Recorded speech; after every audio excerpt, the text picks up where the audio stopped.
Harrington, what time is it? It's just 10 o'clock, sir. You're due in the grand jury meeting. Yes, I'll go in just a minute. But close that door, please.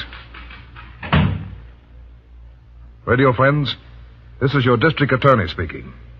A group of racketeers has moved into the city and taken over the restaurant racket. We've been gathering information on them. But every restaurant owner has been so terrified he's been afraid to testify. But now we've got to start. One restaurant owner, Mr. Tony, was broken by the racket and sent to prison by them to keep him from talking. But we finally heard of Tony's plight and went to the prison and got him out. Now he's anxious to help us smash these racketeers. If you'll excuse me, I've got to go into the grand jury, which is meeting in the room right next to my office here. The grand jury is composed of 23 outstanding citizens who meet behind closed doors and hear testimony and decide whether that testimony warrants their issuing an indictment for the arrest of the suspect. What goes on inside the grand jury is strictly private, but I do want you to hear this one. Excuse me while I go in. Well, I seem to be regretted. Good evening, gentlemen. Mr. District Attorney, we've just been going over this information you've gathered about the restaurant racketeers. You say here that Mr. Tony is willing to work closely with you. Mr. Tony will tell me everything he knows. Well, do you consider his life will be endangered by doing so? Not at all. And we've sent his family away to a little cottage down south. No one but my immediate staff and myself knows where they are. We even changed Tony's own personal appearance, and I doubt if even his own wife could recognize him now.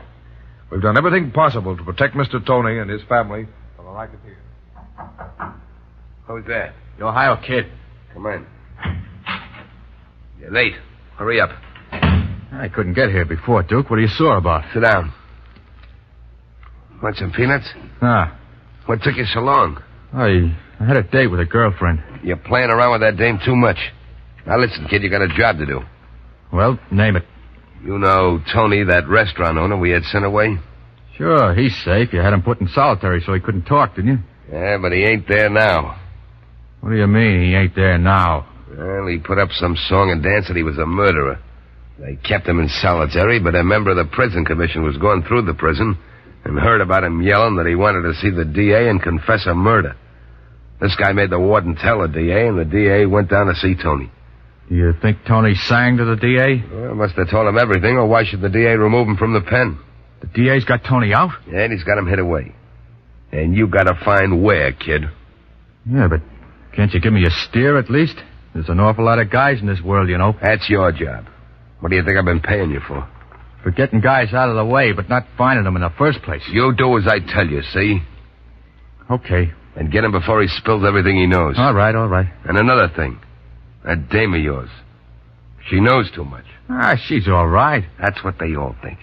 I tell you she ain't all right. I'm telling you she'd up and quit you for the first good-looking guy that came along. What's the matter with my looks? I'm telling you to watch her. That dame makes any trouble, you're responsible for her, kid. Just remember, if there's any trouble because of her, I'm holding you responsible. You've got a gripe, Duke. Now, don't you worry about me. I've seen too many guys get double-crossed by a dame, and then the whole mob suffers with them. I get rid of her, kid. Maybe. But lay off, Duke. You're just gripey today. She's all right for a while. And I'll get Tony for you. Well, you get Tony, and I won't say nothing about the dame. Now, go ahead and get Tony. Right now, they're having a grand jury meeting, and I wouldn't be surprised if they was working on some of the stuff Tony has spilled. Then we would like to have you arrest them immediately, Mr. District Attorney. This grand jury has decided they want you to arrest the men who are going around making collections from these restaurants. You say in your report here that Mr. Tony will be able to point them out to you. Pardon me, gentlemen, but I believe that would be the wrong approach. The hirelings of a group of racketeers are merely weak characters who do what they're told. They would be harmless if it weren't for the big bosses of a racketeer gang. But if you don't get the big boss, the gang will be operating again within 3 months. I see. I guess your reasoning is right, Mr. District Attorney. Yes, I think so. You can arrest and arrest and arrest the small fry, but you haven't got anything when you get through. Just be patient. Gather the right information, and with one stroke you can smash the entire setup. I see. Well, good luck to you. You do just what you think is best. I'm going out with Tony now to several of the restaurants. He's told me when the collections are usually made, and I hope we'll be able to bump into the collectors. But instead of going out with a warrant for their arrest, we're going out with a camera.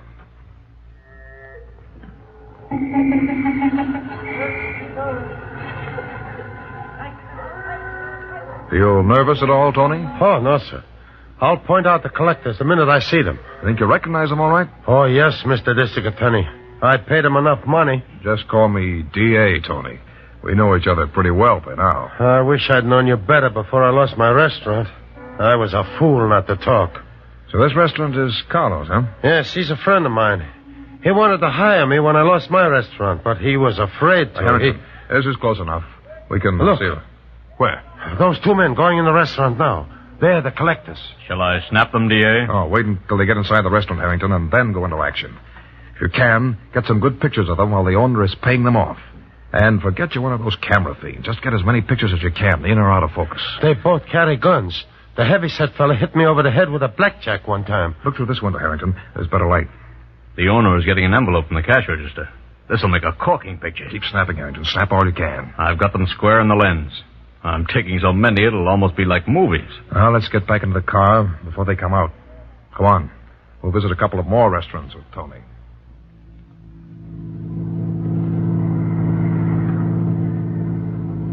Now, Tony, you've been talking about one of the racketeers, Lucky Lynch. Do you think that he's the boss, the top man of the racket? No, D.A. There's another one they call the real boss, but I never heard them mention his name. I see. Did you ever hear Lynch refer to a boss? Yes, and I heard the Ohio Kid talk about one, too. The Ohio Kid, the gunman? Yes, D.A. The Ohio Kid always came to my restaurant with Lynch before they took it over. They'd come in and force me into a deal, and then those two collectors you took the pictures of back there would come in and collect every month. I see. Tony, do you have any idea where the gang leaders could be found? Perhaps a restaurant that they may have mentioned as a meeting place? I don't know. Yes. I heard them talk of the Harwich restaurant several times. The Harwich restaurant. Know where it is? Oh, yes, sir. All right, you tell Harrington where it is, Tony. I'd like to get a good look at it. Keep headed just the way you are, Mr. Harrington, and then we'll turn to the right a couple of blocks down. So this is the...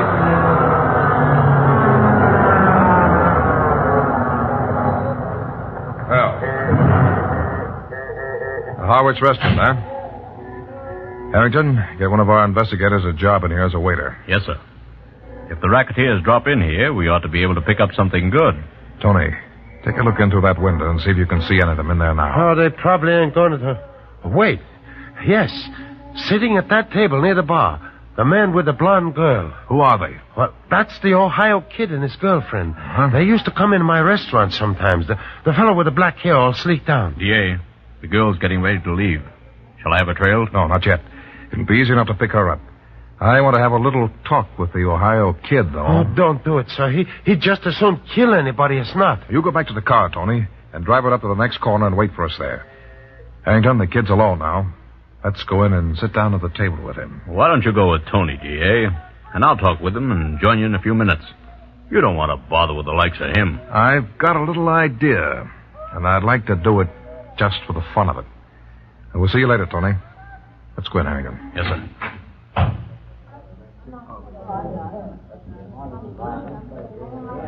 Hello, kid. Who are you? Mind if we sit down? Go chase yourself. I want to be alone. We'll sit down anyway. Have a seat, Harrington. I told you I want to be alone. I don't know you guys. You'll know us soon enough, kid.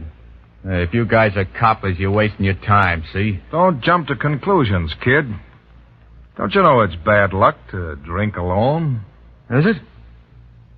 Hey, listen, you. Get out of that chair or I'll blow you out. He's threatening us, Harrington. He wasn't expected from such a well-dressed gentleman. That's a nice flower you're wearing, kid. In about 1 second, you'll get plenty of flowers. What do you want? Kid, this is Inspector Harrington. I'm the district attorney. Does that mean anything to you? Not a thing. You got nothing on me. Of course not, kid. We just saw you here and dropped in to introduce ourselves. What are you drinking? None of your business. I'll discount the remark. Finish that drink, kid. Don't let that stuff stop you. I'm particular who I drink with. I said finish that drink. What's this all about, D.A.? I said pick up that glass and drink. Okay. You don't have to get nasty. Now, you satisfied? That's all, kid. Now beat it. You can't tell me what to do. I said beat it. I'll give you just 5 seconds. Okay. But I'll be seeing you again, D.A. He never said a truer thing in his life. For a while, I didn't get what you were up to, D.A. Oh, so you caught on. Well, the kid didn't. Harrington, wrap the kid's glass in a napkin and put it in your pocket. I was watching how he held it. There ought to be some good fingerprints on this. We'll go back and have the prints checked. I have a feeling we'll find the kid has quite a history back of him. Hello, Mr. Harwich. Lillian. How about a little kiss? Came as soon as I could. I told the Ohio kid I had some shopping to do. So I left him at the table, walked around the block, and came in the back door. I know. I was watching you. How could you see? Say, I don't manage this restaurant for nothing. Mhm. Lots of times I like to sit in my office here and see what's going on with the diners. Now, look. See this piece of frosted glass? Yeah? I scraped a little off so I could sit here and see what's going on outside. And you saw me having dinner with a kid. Yeah, and I saw plenty of other things, too. Hey, you're pretty smart. That's why I like you so much, Mr. Harwich. Yeah? Suppose the kid finds out. Our lives wouldn't be worth 2 cents, Lillian. I can handle him. Well, perhaps you won't have to much longer. You know what happened after you left that table? How could I? 2 men came over and sat down with him. Who were they? The district attorney and one of his assistants. Did the kid know who they were? I think so. They talked a few minutes, then the kid got up and left. But that isn't half of it. After he left, the district attorney and his assistant picked up the glass the kid had been drinking from. I don't get it. Why did they do that? Fingerprints. Oh. See, they'll check and know who he is quick enough. I'll go and tell him. Oh, wait a minute. Remember, your boyfriend and his racketeers have been bleeding this restaurant. Oh. And I happen to be a restaurant man. Yeah, but they're apt to catch him now and send him to the chair. Suppose they do. He deserves it. Oh, I can't let him do that. Now, look, you said you were kind of stuck on me, didn't you? Oh, I am, Mr. Harwich. Honest, I am. Well? Well, what? Why go and tell the kid about the district attorney getting his fingerprints? Oh. You know, if the kid found out you kind of liked me, he'd kill you. Perhaps me, too. Yeah. And if I didn't say anything... Well, he may get what's coming to him. Yeah. Well, okay. You coming up to see me tomorrow? Well, I don't think I ought to take a chance to go to your place, Lillian. Suppose the kid found out. Oh, he won't, I promise. Bring up some other girl with you or something. We've never had a chance to sit down and talk as 2 human beings. I've just seen you in the restaurant here, and we don't dare go to any place together because the kid might find out and do something. Well, if you think it's all right, I'll come up. Please. Come up tomorrow afternoon. All right, if you say so. I'll see the kid doesn't know a thing about it. And Mr. Harwich. Yeah? I won't say anything about what you just told me. Thanks, Lillian. I'll be seeing you tomorrow. There are thousands and thousands of men in this country today who have been crushed by the rackets. There are thousands of homes which have been broken, thousands of men and women who have been killed or injured for life. Organized crime is responsible for more deaths and more money losses than a great war between nations. Each year in this country alone, the crime bill exceeds $15 billion, more than $115 for every man, woman, and child in the United States. The names of all characters in Mr. District Attorney are, for obvious reasons, fictitious. Mr. District Attorney, dramatized by Phillips H. Lord, will be with you again Monday. This is the National Broadcasting Company, RCA Building, Radio City, New York.